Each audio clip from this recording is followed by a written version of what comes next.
Hey everyone, welcome back to the Healing from Lyme Disease Summit. I'm Dr. Tom Moorcroft, and together with my co-host, Dr. Darren Engels, this is one of my most anticipated interviews. I'm so excited because today we're talking with Stacy McCarthy, and one of the things you'll get to learn a lot about her and stuff. So as you know, I'd like to give you a little bit of background, but I really then want to just take a moment and tell you why Stacy's here today, because she was honored in 2021 by IDEA World Health and Fitness as the Instructor of the Year. So, this is like one of the most prestigious sort of awards you can get, but it's really about recognizing people who have the superior instructional abilities. And they're also this positive influence on the global wellness industry. And when I first met Stacy and her husband, Tom, on a trip to Puerto Rico with a group of like-minded individuals, we kind of singled each other out, kind of accidentally walking down to a little boat trip.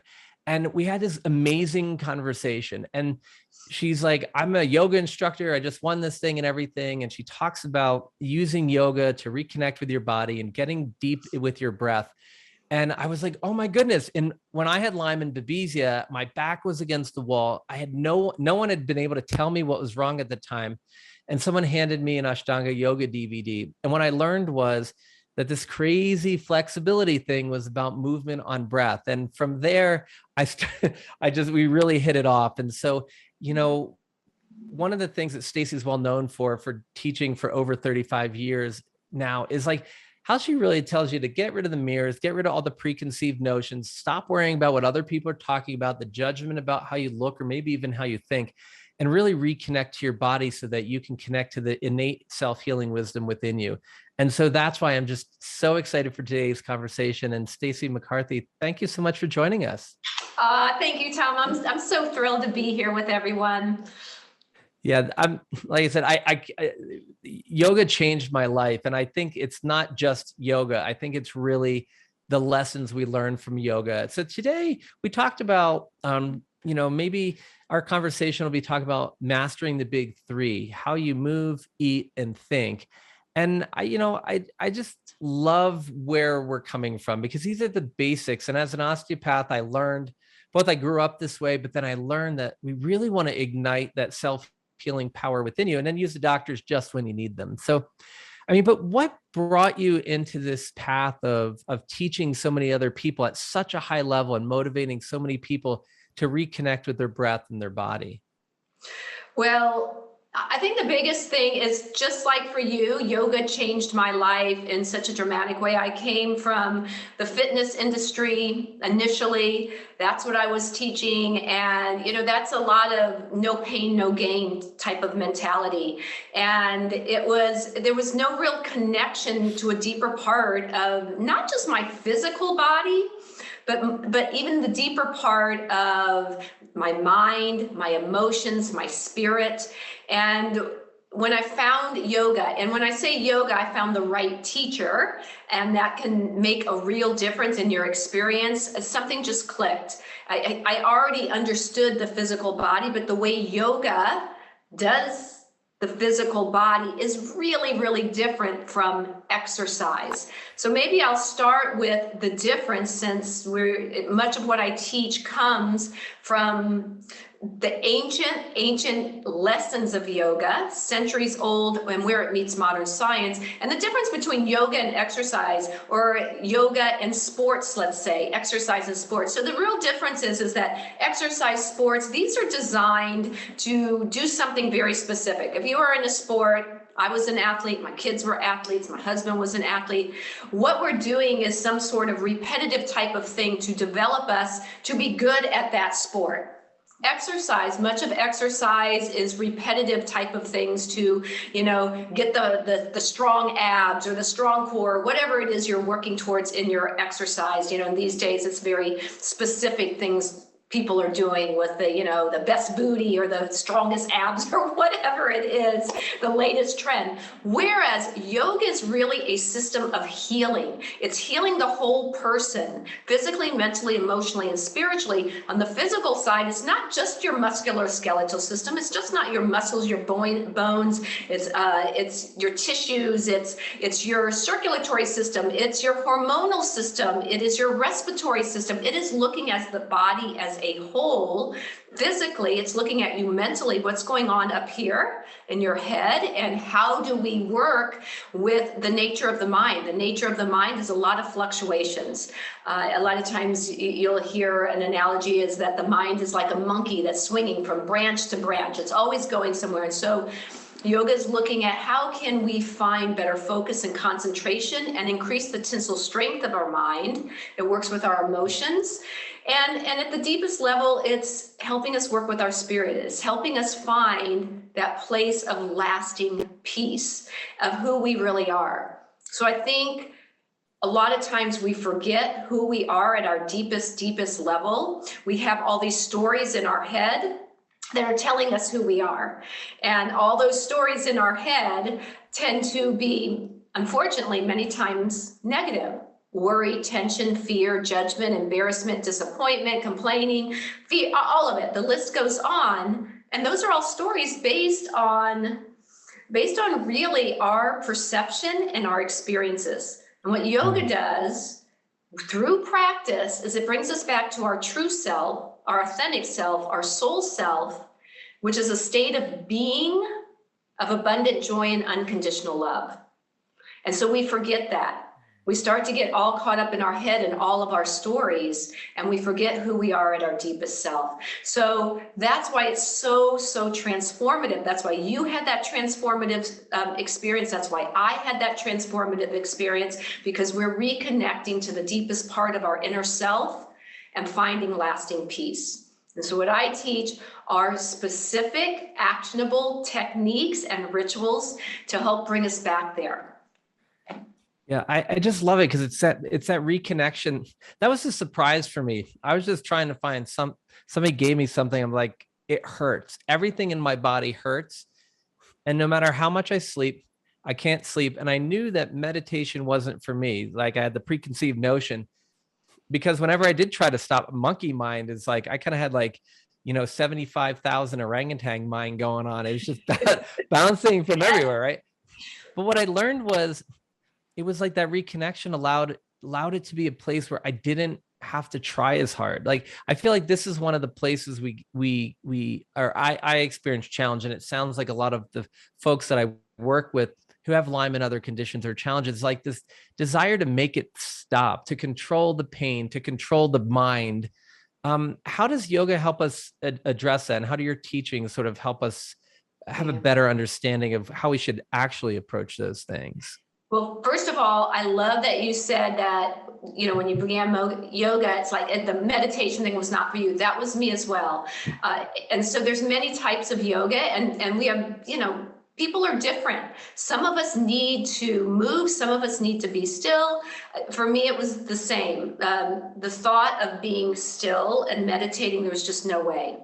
And so the yoga that you and I practice is a moving meditation. It's training us. It's training our mind to be able to eventually be still. And if anyone here has practiced yoga, at the end of a yoga class, you take something called shavasana, and shavasana is that deep relaxation where you're supposed to lay there and be still. For me, that was the hardest pose. I'm like, how long do I have to lay here? I'm uncomfortable. My back kind of hurts. Do we just have to lay here? Very, very difficult. And other people are like, oh, that's my favorite pose, but it took me a long time. I needed, my body needed, it was uncomfortable, it was gripping, it was holding so tight. And through the work of breath and intelligence of the poses, I learned how to soften those hard edges.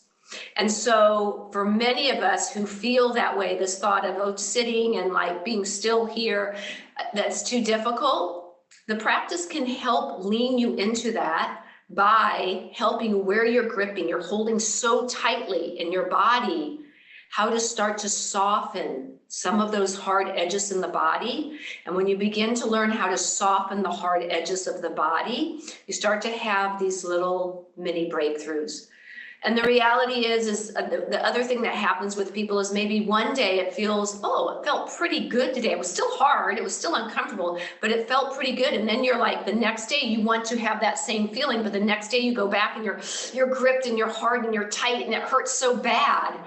And so we have to also teach within this a bit of balance of mind, of letting go of the expectation that tomorrow is going to be the same as today.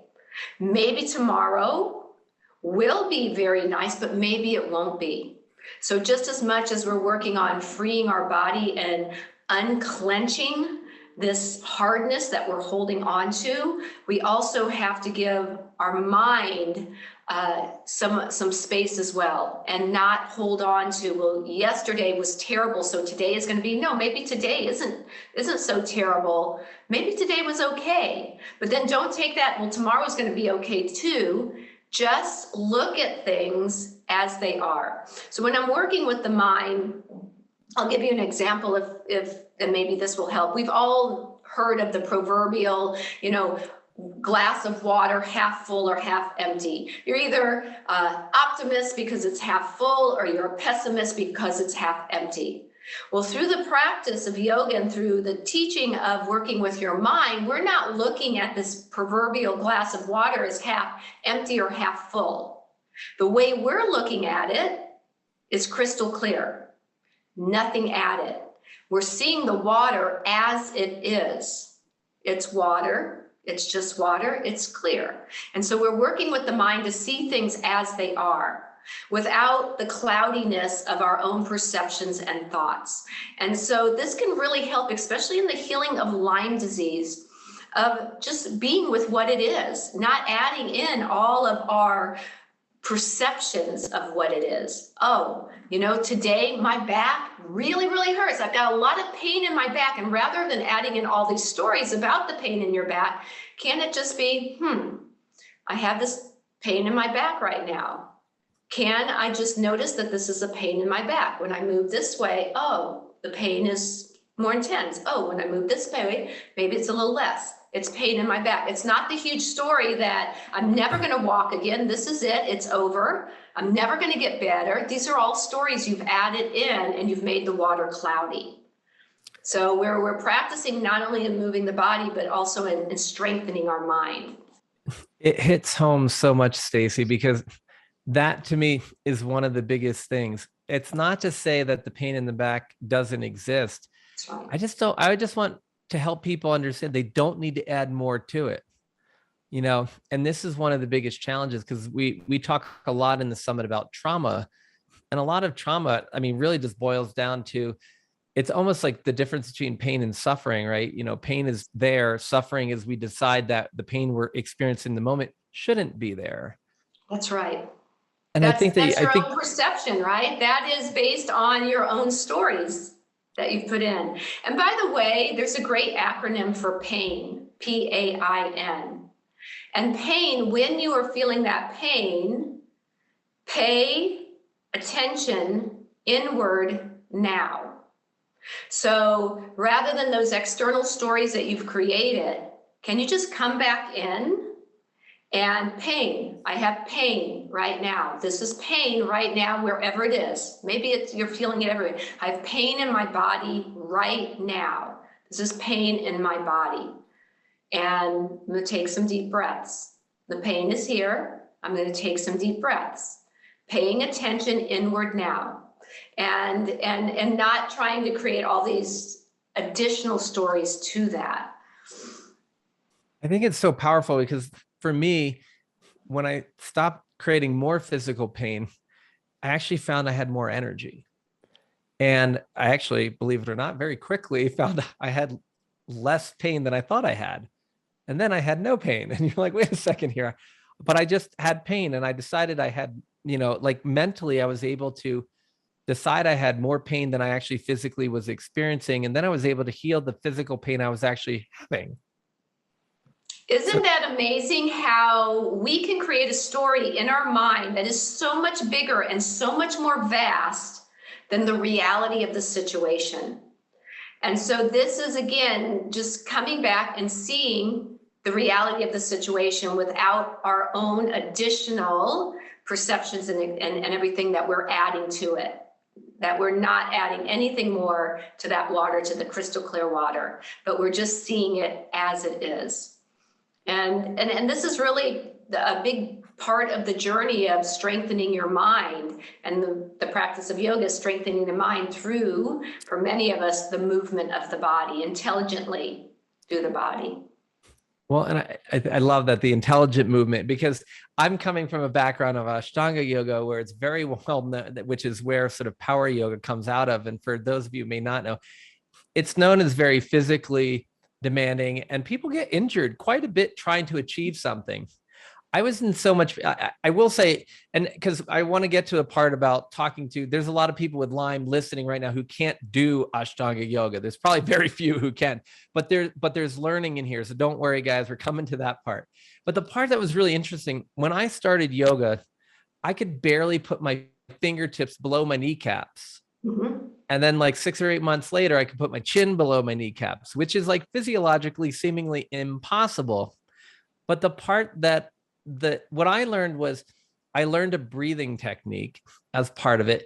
And then the breathing made me always say, if the breath wasn't full, I was pushing my body too hard. So I always had this litmus test for me in the teachings that I received that would prevent me from going too hard. Because my Lyme folks and everybody who has, Lyme or Bartonella or mold toxicity are like, but I want to not go too far because I could push it. So when you're looking at folks who are working with you, Stacy, I mean, what are some of the ways that they can kind of not push too hard and know that they're not, but also give themselves license to maybe get a little uncomfortable? Because there were times where it didn't feel good. Like in the moment, it didn't feel good. But I'll tell you, a couple hours later and a couple weeks later, I was feeling like a brand new human being. Mm-hmm. Well, two things with that. One, the first thing that I will say is your breath is going to be your guide.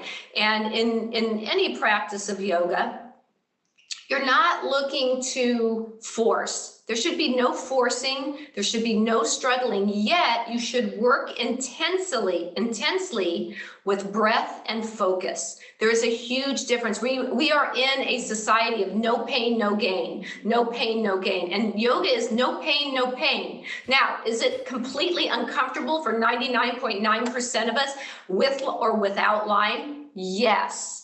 Yes, because it is uncomfortable to put ourselves in these positions. And that's part of it. Not only is it bringing balance back into your body, but it is teaching you how to be with the pain and breathe through it. So when we are putting ourselves in whatever position that we're working towards, we're pausing, we're breathing, and we have something in the practice we call our edge. Our edge is really that place that if you go even a little bit further, you're going to hurt yourself.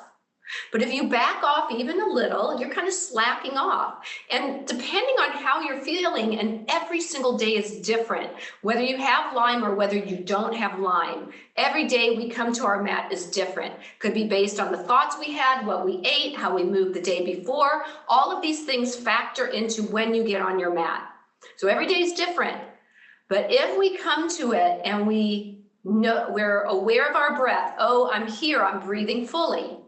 I'm breathing fully, I'm drawing within, I'm breathing fully. Maybe I go just a little bit further. Too far. I'm now noticing I'm holding my breath. I'm gritting my teeth. I have a really ugly look on my face because I'm so uncomfortable. These are all ways that we are looking at training our bodies to soften into it while working intensely. So in yoga, we have something, and I teach again from the ancient text, but it's in English, it means that every single yoga pose, every way we're moving needs to have a balance of both strength and surrender, or strength and sweetness. So this is really a metaphor for life. There's a place in our body where we have to find the stability and the strength, but then we also have to find that place where we can let go and soften. And it's a beautiful metaphor for our life, but also within the yoga poses. So everything within every yoga pose that we're learning is giving us a lesson for life. Yoga is a lesson for life. It's a science of learning how to live our life with a little more freedom. So we start to feel better in our body, and then we start to feel better in our mind. This physical body is a beautiful gateway towards the mind.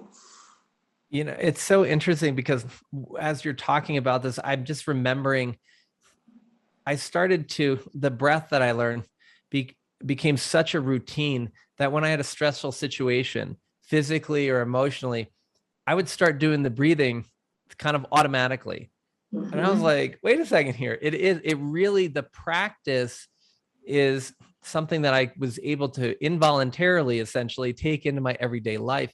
That made it's just such a, a big difference, because now I felt like once I kind of moved past a lot of these things, that I released a lot of the old tensions, I was able to actually protect myself against inadvertently bringing on new tensions and emotions into my body, because I had that, automatically when you get tense, you have your, it's pretty wild once you do it for a while. It's very, it's very profound. And we had the same teacher, and he's from India, and he didn't speak a lot of English, but he used to have this phrase that was quoted often, and it said, do your practice, all is coming. Do your practice. That you have to put in the work. You're going to have to do the practice. But then one day, I remember he said he put in a little different word. He didn't always put this in. He put in a different word. It said, do your practice properly, and all is coming. It means that we practice intelligently, and we're practicing with breath. And when you're practicing consistently, then in every situation, you're taking what you've learned on your mat out into the world, and it's showing up again and again. Maybe when you're uncomfortable in the body, and look, my husband's lived with Lyme now for way too long, and so I have been the spouse of someone with Lyme, and so I see it from another perspective. I'm also a healer, and so you find yourself, your physiology shifting when you don't feel well. Your shoulders start to cave in. Your heart becomes closed off. Your eyes are down. Your breath becomes more shallow because you're not feeling good in the body. But even if you get on your mat every single day, the days you don't feel like it, the days where you're like, I don't even think I can get out of bed, then lay in bed and do it. Or if you can get up and just stand on your mat and just stand there and start to align the body. Just start to align the body, roll the shoulders back, let your heart be exposed, and rise up from the crown. That's what I do in every one of my classes. So the first thing we do is we align the body.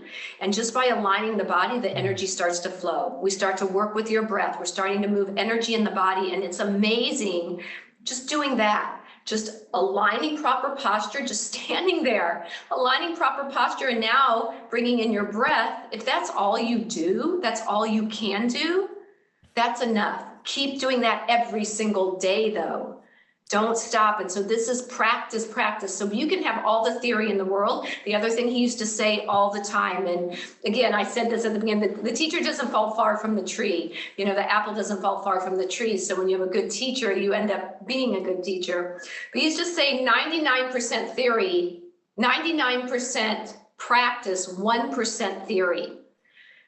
That you and I, Tom, we can sit here and we can share so much about theory, but the reality is you have to get up and you have to actually do it. You have to put these principles into practice or they do not work.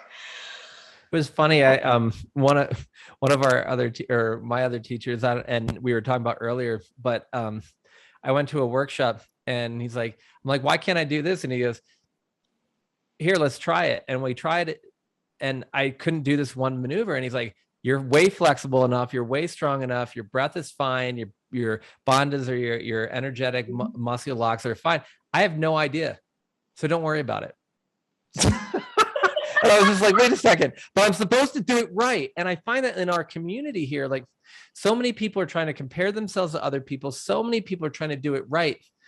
But a couple things that really strike me with what you just said is, in fact, I would love to do a word count for how many times you said get on your mat today, right? And so to me, the mat can be a rug, it could be a rug on a mat, it could be your floor, it can be your bed. But maybe we could touch on a minute, and because I think you're starting to dive into how anybody can do this, because your mat, which is a yoga mat, but to me, it sounds like you're talking about a ritual. It's the ritual of respecting yourself and getting in tune with your energetic self, which can be done if you can't move out of bed. In fact, a quick quick little story. This past weekend, I got, after my daughter's, she had a ski competition, I got superbly nauseous. Anybody who knows me, like I mean, I probably had about 30 minutes of nausea in my entire life. And now I'm getting like ultra nauseous, and I'm like, what is this? And I'm like, I feel a little achy. I'm like, you know what? You guys hang out here. I'm going to go back to the hotel, the Airbnb, because I need to rest. And I literally slept for like, 18 hours. And every time, I was crazy. And every time I would get up and roll over, if I was a little uncomfortable, I'd lay on my back, and all I did was a breathing exercise. And I'm like, no medicines, no nothing. I couldn't have a sip of water for 24 hours. I felt so bad. And I know all these, I'm breaking all the doctor rules. You got to take your supplements. You got to have your glass of water. But my body was just like, stay in bed. And every once in a while it said, connect with your breath, connect with your energy. And then when you feel like you can't do that, roll over and go back to sleep. And I woke up the next day, and I could actually go to her second day of her competition. And then I was like, I need to go back and take another. I took several naps that day. And then, I wake up today and I'm like, hey, I'm doing all right. I got to get back on the water. But every time throughout this, I just focus on the breathing. And I learned this from yoga. So, I mean, I think that this is, maybe we can talk a little bit about ritual and maybe the definition of yoga, because I think a lot of people think yoga is like doing some fancy pose where you got your legs behind you, which is fun when you can do it, but you don't need to do it. Yeah, well, it's two things. Okay, so let me give you a quick definition of yoga. And this is going to be a very user-friendly definition of yoga. And then I'll talk a bit about ritual. So, Cool. So a lot of people think yoga is what you said. Most people think yoga is about touching your toes. That's what Western media has really dumped on us over and over again. Young, flexible. And the thing is, yoga is not about touching your toes. Yoga is about touching your soul. And it's about what you're learning, the journey you're having on the way down to touching your toes. That's the beauty of yoga. So in just very simple ways, yoga is returning you back to really your true self, this connection to the deepest and most profound part of your inner self where there's lasting peace. And the poses, we call these asanas. And what they are a body awareness technique aimed at liberating our consciousness from old ways of being, doing, and acting. But the real power of yoga, and this is what I've said, and I'll say it again, the real power of this ancient science is its ability to connect us back to the deepest part of our inner self. So it's a return to self. And it's all, and it's 5,000 years old. These techniques have lasted this long. You tell me something else that has lasted this long and has this kind of crazy popularity at this date and time in our lives. So it's what we're learning by doing these postures. And when I say yoga, like every single day, I don't care if you're just, all you can do is lay in bed. I was just in Mexico and I got Montezuma's Revenge. If anyone knows what that is, terrible belly stuff, not fun at all. I was there at an event. I couldn't get out of bed every 2 hours except to go hug the toilet. So I did what you did, Tom. I laid in bed. I breathed. I worked on my breath. I focused on my breath. Here it comes again. If I had to throw up, I threw up, but I'd come back and I breathe. And I had all the achiness, all of those things that come along with it. But I breathed. So if all you can do, if that's what you have in you today, that's it. You breathe. If the next day you have more, you can lay in bed, you can bring your knee in and just lengthen your low back. That's what you've got today. But you do it every day. So this brings me to ritual. So the reason I teach what I call the big three, master the big three, how you move, how you eat, and how you think, is because most people's habits, both good and bad, fall into these three areas. If you really take everything that we do somewhere, it's falling into your movement patterns, it's falling into what you're consuming, both thought and food. So a ritual is coming to your habits consciously, that you're conscious of what you're doing. So let's take a habit. We're developing a habit, maybe first thing in the morning, you always have your cup of coffee. You don't even think about it. You're just kind of like, oh, no, coffee, and you go. It's completely unconscious. But when we come to something consciously, maybe you're deciding, hey, I want to shift from that coffee in the morning because it's probably not the best thing to put in my gut after it's been detoxing all night during my sleep to stick, something very acidic into my gut. Maybe what I should do is have something that is a little bit better, some warm water with maybe a little lemon in it that is a little more alkalizing, a little bit better for my gut to kind of break that detox. So these are things that are conscious that you're bringing to these patterns that you have, these habits, you're shifting it more consciously into a ritual that every morning you do that as you start your day. So these are the things I teach in each of these areas, how to become more conscious of your habitual patterns so that you start to shift yourself in these three areas. And when we shift ourselves in these three areas, we start to see the change happening. But again, it takes practice. It does take some discipline and some devotion to have change. But when you're in enough pain, you are usually willing to do whatever it takes. And so this is that ritual that we're talking about. It's so good. I mean, I think so many of the things I kind of use the term sometimes like, are you constantly throughout your day doing a positive meditation or a negative meditation? And so many of us it's so easy too, from the protective perspective to focus on the pain, to focus on the symptoms. But when you were focusing on it's not, for me, it's not about what's bad in the world, not being there. It's just that there are also good things at the same time. And I think the more I focus on that, and then one of the things one of my goals of this entire summit is to put, information and options and little techniques and speakers in front of everyone that they can take the power back. I mean, so much of what we've done in Western healing is you go see the surgeon, heal with steel, get the knife and cut it open or cut it out, or go get a pill for it. And I'm like, so much of our medical autonomy has been given away. And so that's why this is such an empowering conversation for me to be part of and to share with everyone, because I do want to bring it back to, you have the ability to do all these really cool things for yourself, like your breathing or your, whatever you can do for today, so yeah. The ritual of doing it over time and consistently, and then not beating yourself up. It's interesting. And I don't know what your experience was, but I found that Ashtanga yoga is interesting. You practice Sunday through Monday, you don't practice on Saturday, and you take the new and the full moon off. I'm like, wow, this is really complicated. Why can't I just do it every day?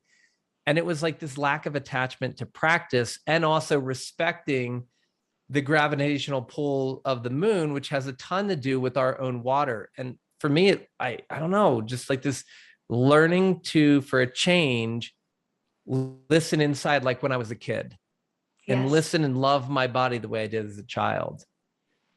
Yeah, so a couple of things. One, I will say with Western medicine, I think Western medicine is excellent for Humpty Dumpty. You fall, you break a leg. Western medicine is great for that, for Humpty Dumpty. But for a lot of other things, we've got to take some responsibility for it, and we've got to take some action for it. So, and the part with Ashtanga is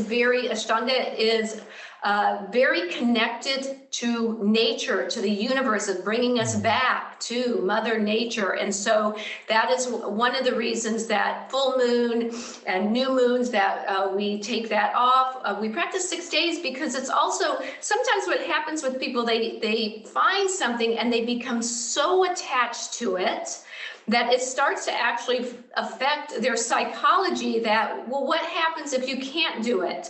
Now, are you depressed? Are you sad or whatever? So it teaches this practice of non-attachment. 6 days a week, you practice, you're disciplined, you're devoted to it, to this self-discovery. 1 day a week, take it off, non-attachment. And so my teacher, the same teacher that was the founder of the Ashtanga Vinyasa method, the other thing they have in his background is that when you lose something of great love to you, that you give up something that you love. So here he is, he's the founder of this specific type of yoga. He lost a child and he gave up. He gave up his personal practice of this type of yoga. He continued to teach, but he gave that up. And so this is the practice of non-attachment, that if we get so attached to something, and so let me relate this back to Lyme disease. If you get so attached to the way something was, then you're always going to have this feeling of never quite right because this is the way it was. Rather than this is the way it is. I see it clearly now as it is. So something is never really good or bad. Maybe it's good, maybe it's bad, but you have to wait down the road. So if you like when I talk to my husband who, has suffered from Lyme disease, a lot of times he says that the very best thing was the worst thing that ever happened to him, literally in bed, couldn't get out of bed, literally. But it was also the best thing. It rethought his journey of health. It rethought what was most important in his life. So you have to ask yourself right here, right now, however you're feeling. Maybe it's good, maybe it's bad. You don't know right now what it's going to be. We only know that down the road in hindsight. Well, it's interesting too, because when I think about my healing journey in the beginning, I was like, I started to say I lost 13 years of my life. Then I was like, oh, I know that that's not a good one. And then I was like, I kept almost saying it. And now I'm like, my life was a certain way for 13 years, but it led me to yoga. It led me to all these, it led me to being able to help so many people. And I don't know what would have happened. I mean, there's so many things that happen that we're not sure of. And I think it's funny. Our brains assume that if everything goes the way we think it's supposed to go, it will turn out the way we think it's going to turn out. But everything can show up the way we want it to, and then all of a sudden it's not there anymore. So I don't know how I can compare a fictitious planned out life to the one I'm actually living.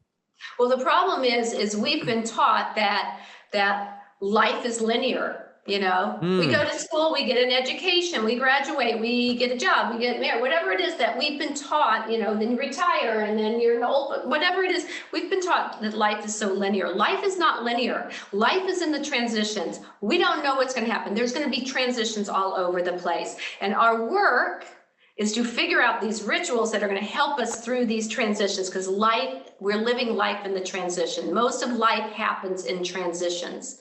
What do I mean by that? Like we grow up, we can't wait to graduate college. But college, the transition is this part of our life that most of our life is going along, and then there's going to be a bump. And then life's going to go along and there's going to be a bump. It's not going to be linear.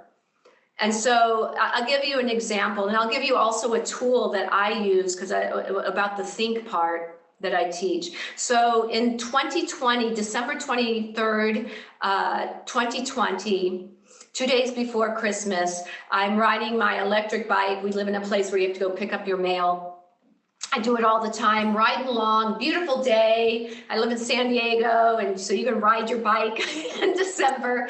I'm riding along, I'm kind of humming a beautiful song to me, and all of a sudden I felt the front wheel wobble a little bit. That's the last thing I remember. I woke up in trauma care, and my face had been bashed to the whole right side of my face. The front wheel had fallen off. I went over the handlebars face first onto my face. The asphalt and tar was embedded so deep it was into my bone.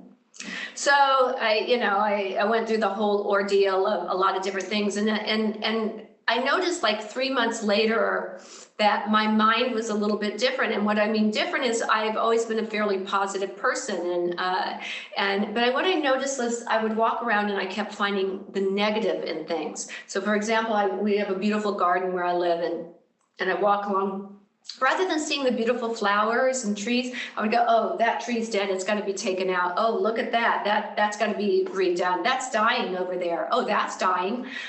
I was finding the negative everywhere. And part of it was that when I fell, I had an injury right up to my eye.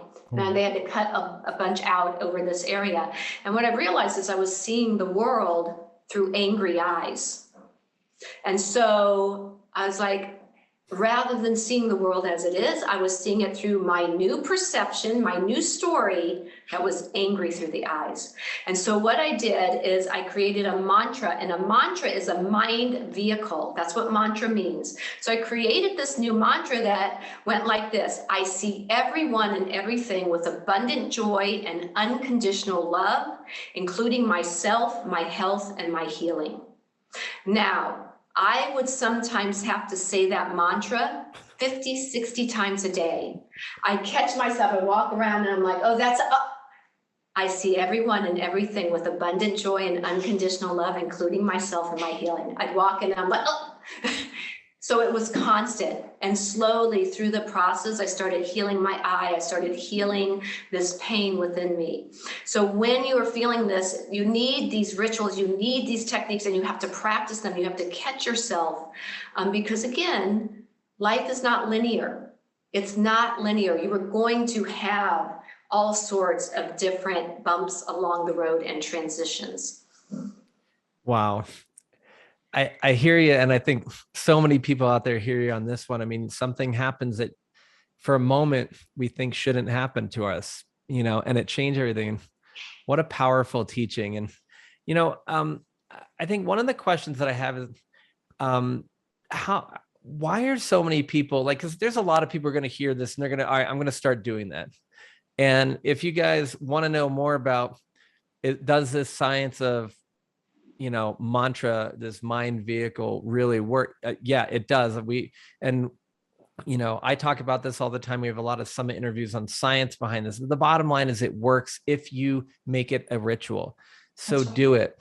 But Stacy, what happens to when good people really try to implement this and they find it hard to stick to good habits and rituals? I mean, is there a reason for that? And are there any tricks for kind of helping them, get that, install the habit, install the ritual, if you will? Yeah. So we all deserve to have vibrant health. The challenge is that a lot of times life gets in the way. We get busy and we don't prioritize us. We don't prioritize ourselves, and we don't set up systems in place that prioritize us. So it's so interesting. It's like you've got kids or something, you've got all of these systems going when they go to school, what they got to do, homework. You're like, you've prioritized things for them, but when it comes to yourself, many times we don't create the systems to make ourselves work. So I'm big on creating systems for you, for your healing, for your health, and making that a priority. Because, and you already know this, that if you don't feel great, however you feel is how you act. So if you don't feel great, you know that how you're acting on the outside is going to show up how you're feeling on the inside. So you have got to put some things in place for you, for your healing, so you start feeling great on the inside. So systems. So when it comes to movement, you should have a place for that movement, a time consistently every day for that, what that is. So whatever it's going to be for you, if the yoga doesn't work, then it doesn't work, but something for you that is movement. I believe yoga can work for everybody because everybody can breathe. As long as you can breathe, you can do yoga. So something, whether it's in bed, I do bed yoga every morning, bed yoga before I get out of bed. It's probably, it's simple techniques with breathing, very simple, but something in place that you do the same time every day. If you want to get on a yoga mat, you're going to do a class, then you have your yoga mat set up at the same place and you practice at the same time consistently. You make that a priority. So systems for eating, if you want to add more foods, more whole foods, less inflammatory foods. Make sure that your kitchen is set up for that. Our kitchen is set up for non-inflammatory foods. So we have our juicer ready, always in place. We always have fresh juice that we've squeezed in place, ready to go. We always have giant salads pre-made in our refrigerator, so they're easy to grab. We have our smoothie maker ready to go. It's right there, and we have our system that we're keeping our diet and what we eat with as little inflammation in the body as possible. Because if you have Lyme disease, you need less inflammation in your body. And I know, Dr. Tom, you've already talked about the, inflammation in the body, so I won't go there. And then you need a system for how you think. So I have specific mantras and meditations every morning, every evening, very simple, that you can do before you get up in the morning, before you go to sleep, to set your mind, to set that mind vehicle.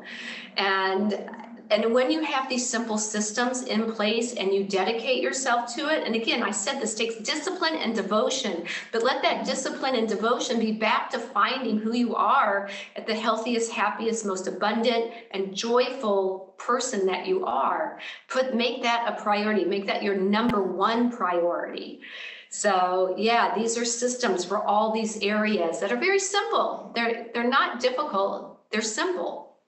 Yeah. Oh, I love it so much, Stacy.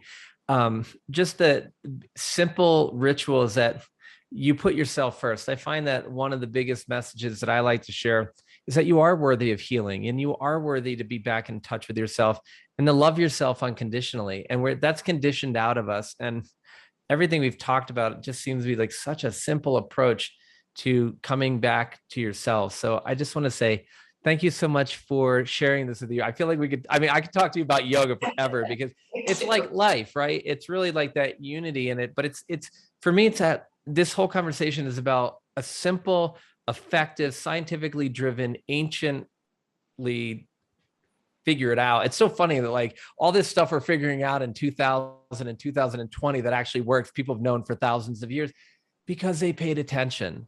So I'm sure there's going to be a gazillion people watching who are really interested in learning where they can learn more about you and the work that you do, so they can incorporate some of this into their lives. So for anyone looking to reach out to you, what's the best way to connect with you? Well, I believe I offered like a free complimentary ebook for you. It's called Master the Big Three. It's got some simple tips on some rituals, how to set up some systems. And then I also just launched a Master the Big Three 3-day detox. Super simple. If you're looking for a place to get started, it's got 3 days of anti-inflammatory recipes we've got the shopping list, the whole thing. You'll do it at home to get the inflammation out of the body. It's got 3 yoga practices, all levels that you can do. They're 30 minutes long. If that's too long, again, just get on your mat, stand there, do what you can, and you can use this for as long as you want. It's 3 days of yoga practice, 3 days of breath work, different breath works to teach you how to increase the clarity and vitality to your mind, and then 3 meditations, and I guide you on those that you can use. So it's really designed, they're very simple, they're short, to help your healing. And I promise you that if you do this on a consistent basis, you are going to feel better. You will. And it's just step by step. You may step back a little bit, but then there's going to be a step forward. No.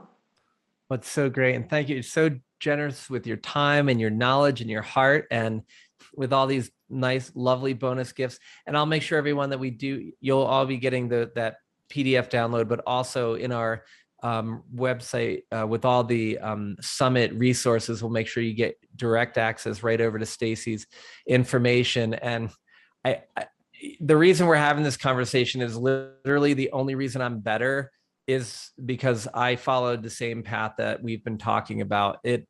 When no one else could help me, when the doctors told me I was crazy, when I had chronic fatigue and fibromyalgia and bipolar and all this stuff that nobody knew where it came from, I started yoga, and I was about 75% better before the opportunity to meet the doctors that I thought I needed all along was there.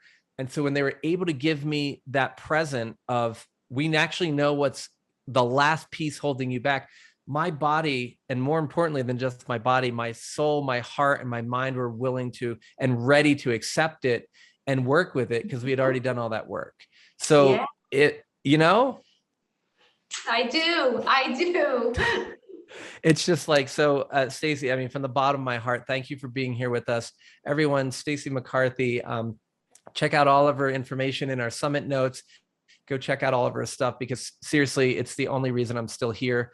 So Ashtanga yoga and all the branches of yoga are here to reconnect you with yourself and reignite your self-healing mechanism.